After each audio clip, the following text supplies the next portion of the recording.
Okay, Doge boys. I've watched the Fox 11 interview a few times. Savings goals and how much do you think you've achieved so far? And really not just because I'm curious about what's happening. It's because most of my friends are like, what is Doge doing? What is really Doge about? And maybe the way that the questions were presented and maybe the way that the DOGE website presents itself, it doesn't allow people to become very comfortable with what is going on, because it is so, it's kind of cool for me. I love it to see the accountability and the push and like rip the Band-Aid off. Gosh, we've been doing it wrong for so long. Let's try to get it right immediately and aggressively as we can.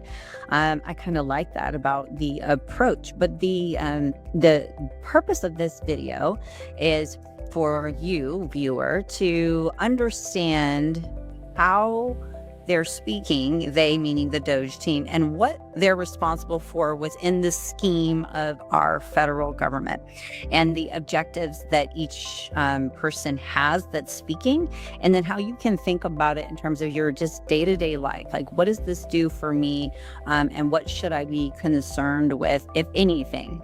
And if you like what we're doing at PeopleWork, obviously as our talent development marketplace, offering an AI career assistant to all, and offering all organizations a better way to build and prepare their future workforce, then like, share, and subscribe, because we're doing more than just getting people planning for jobs. We're helping all major stakeholders learn how to play together in order to survive the biggest transition that we all will face as human beings due to the impact of AI. All right, so let's cut to the conversation, right? So the conversation is, of course, led by Elon Musk, and he is there explaining that he's really taken on as the CEO role of DOGE. And so the CEO role is not the CEO as in the president. The president is, the way that you can think about it, is the CEO of a lot of subsidiaries, a lot of branches of government. And the Department of Budget is not new. It is something that has been there for a while. It's just differing opinions are that they haven't really been aggressively doing their job of accountability and spending. And of course, my whole spiel is that you can't change things until you really change things. Cutting dollars is not really the problem. It's where and who has access to these dollars, as you've heard or you will hear from these interviews that happen continuously. The more middlemen you get between the beneficiary of the dollar and who's paying for the who's letting go of that dollar, is where there is more room for fraud and sketchiness and things that are just not on the up and up. So when you think about what Elon was tasked to do as the interim, as probably the right corporate word to use for him, is really the interim CEO, setting the vision and the pace for the work that needs to be done.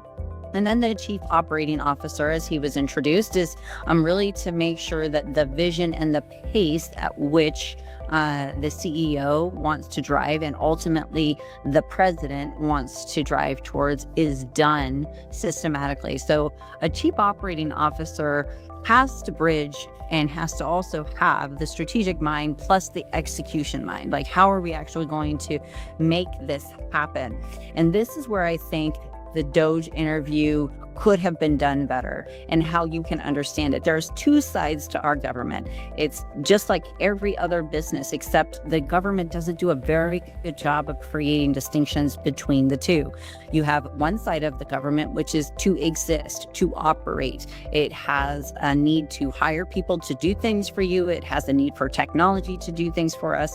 It has a need to manage its buildings and facilities, just like Walmart does, or like Whole Foods does, or Target does, right? So in that sense, it has operating side to it, and that operation sides to it is just to exist as the team to deliver their product. And so what is the product of our federal and state really any government?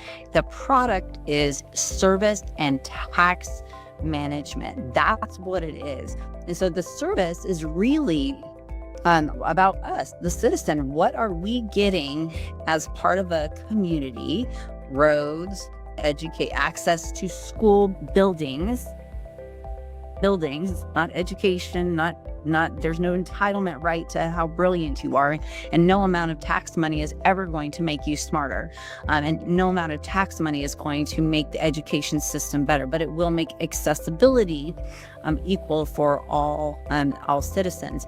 And this is where the DOGE team, when they presented how they were going about cutting these costs, it really would have been super beneficial for the average Joe, like myself, like my one of my best friends, Roxanne, who's over 70 years old, is like, what is this madness? How do you digest this? This is where I would have encouraged the team to be very clear about what they're doing to create a more streamlined operations, which is required of all entities, and then how they're going to better serve the public by changing or modifying how they're approving grants or how they're changing access to programs like Social Security. And then you see that the next person that's introduced is really like a special projects person at that point in time. And this person was assigned specifically to really correct the internal retirement program. So this is an operating work that this person was assigned to do, that says, hey, when somebody who works for the government clean up our retirement. So in ops world, that's really an HR function. So this is a breakup of HR function for health and benefits and retirement. And this particular person was just designed to fix that. It was such a big problem. They became part of the federal HR team to fix retirement process for the government, which brought us to our CTO. And so somebody who was looking at all of the ways that the systems, the technology software stacks, can be simplified. And I love the fact that the government starts to use ServiceNow. I love ServiceNow. I can't wait to integrate PeopleWork with their ServiceNow workflow systems and agents. They use other software systems tools. There's some that I know that are much more beneficial than others. So I just have a special mention for ServiceNow. There are a lot of ways that the CTO has to work to be able to do both: operate as a team and then deliver the services and make sure that those programs that they deliver to their customers, which is the citizen, are efficient and effective. And we all know that if you've ever tried to do anything with the government, you're kind of like, I don't, because I don't want to be on hold forever. I don't want 5 systems, which brings us to the person who's responsible for staff. And this is essentially their chief HR officer. That's how I heard it. It's this guy is going to be responsible for creating efficiencies in human capital for the operating side of what's required to operate the government. Just like any other company, if you have too many people doing overlap things, there's no value. There's no value for the people. Things take longer. Like, there's too many people in the house. Like, you just got to clean it up so that there are less heads involved. And yes, that does mean layoffs. And that is the natural process to change. Change and efficiency always brings a change in headcount. It's not an evil thing. It's not an inappropriate thing. No one's after you because of it. It's a natural process of evolution. And then we start to talk about those that are responsible for the financial side. So you have the CFO that's introduced, and he's like, hey, I'm now going to review what has been submitted on a budget for operations, and then how are we going to deliver our products and services to our customers. So then we go to procurement, and then procurement is they're the pre-screeners. They're the gatekeepers between what is requested of the budget, who's actually getting it, what are the vendors getting it, trying to control the quality of a payout when it's decided to be paid out. So overall, there are very similar structures to any other organization, as you've heard through a lot of interviews with President Trump and the DOGE team saying, hey, we're just really trying to apply common sense, top tier, well-known business practices to create a better functioning government for you. But they didn't do a good enough job of creating a distinction. I continue to listen for this distinction to help citizens understand, what are you doing that helps me? Yes, I understand operationally, if you create a more streamlined federal administration process, you might reduce my taxes, but really where all the money and fraud come from are the programs and services that are supposed to be for the benefit of the citizen. And if you haven't watched any of my videos before, then you know that I'm all about citizen managed programs. It's distributing the capital back to citizens as directly as possible. As a tax credit, I don't know, I haven't talked to enough state comptrollers, and I've talked to many of people at the DOGE.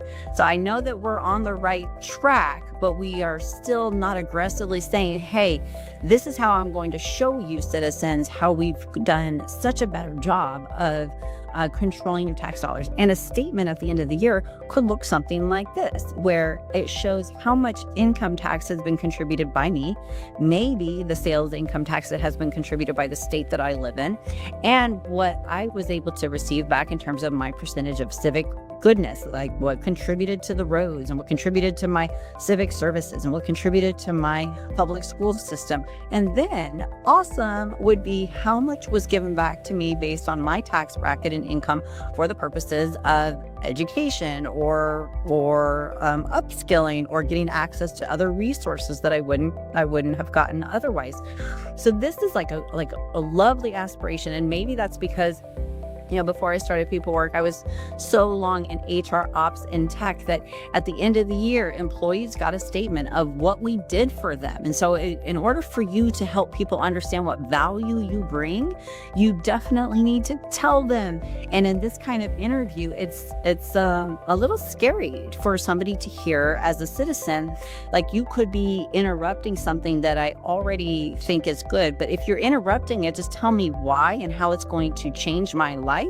Some of that change management communication could be just a little bit better. But again, that's my HR hat speaking. So my words of advice for the DOGE team is, remember, you heard it here, citizen managed funding. And there's a lot of ways to do it, not just through people work for the purposes of merging Department of Labor and Department of Education funds, but in many different aspects of all the great good that we are doing for our citizens in order to help us all, not just evolve with work, but to evolve and be prepared for the future.